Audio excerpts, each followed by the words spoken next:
আসসালামু আলাইকুম রহমতুল্লাহি ওয়া বারাকাতুহু। রুমানার রান্নাঘরে আপনাদের স্বাগতম আরও একটি নতুন রেসিপিতে।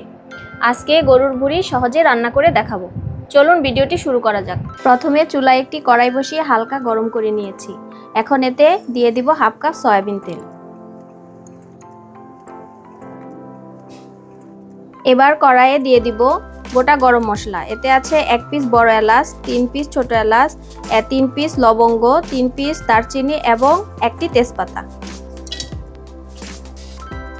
এখন নেড়েচেড়ে মশলাটা ভেজে নিচ্ছি মশলা থেকে স্মেলটা বের হওয়া পর্যন্ত। মশলা থেকে স্মেলটা বের হওয়ার পরে আমি দিয়ে দিব হাফ কাপ পেঁয়াজ কুচি।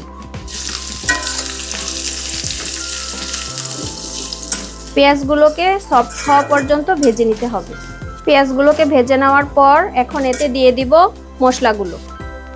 1 চামচ আদা বাটা, 1 চামচ রসুন বাটা, 1 চামচ পেঁয়াজ বাটা,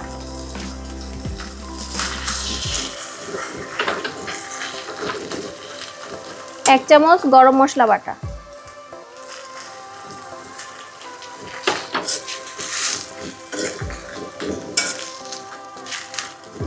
তারপরে দেব হাফ চামচ হলুদ গুঁড়ো,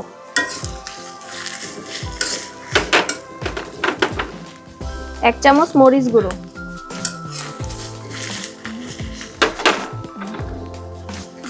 1 চামচ ধনিয়া গুঁড়ো, তারপরে দিয়ে দিব স্বাদমতো লবণ। এবার এটাকে ভালো করে মিশিয়ে নিতে হবে মশলাটা। এখন ভালো করে নেড়েচেড়ে মশলাটা কষিয়ে নিতে হবে। মশলাটি কষিয়ে নেওয়ার পর এতে হালকা পানি দিয়ে দেব। তারপরে এটাকে আবারও কষিয়ে নেব। মশলাগুলো কষিয়ে নেওয়ার পর এতে তেল ভেসে উঠেছে। এখন দিয়ে দিব কাঁচামরিচ কুচি।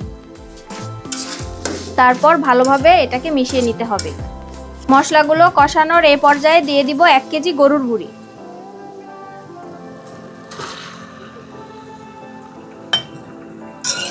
তারপর মশলার সাথে ভুঁড়িগুলো ভালোভাবে মিশিয়ে নেব।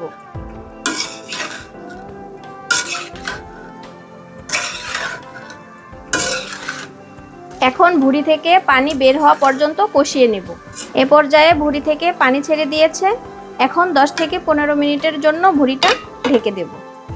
ঢাকনা দিয়ে ঢেকে দেওয়ার পর আমরা চুলার আগুনটা মিডিয়াম করে দেব। ফিরে আসলাম 15 মিনিট পর। দেখতে পাচ্ছেন ভুঁড়ির পানিটা শুকিয়ে গেছে এবং ভালোভাবে কষানো হয়ে গেছে। এই মুহূর্তে এখন দিয়ে দিব 3 কাপ পানি। এবার ভুঁড়ির সাথে পানি মিশিয়ে 30 মিনিটের জন্য সিদ্ধ করার জন্য ঢেকে দেব।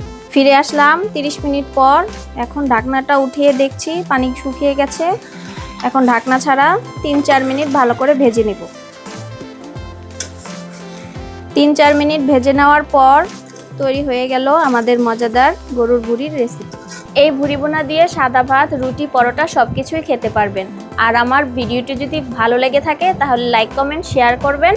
আরও এমন নতুন নতুন রান্নার রেসিপি পেতে আমার চ্যানেলটি সাবস্ক্রাইব করে পাশেই থাকবেন।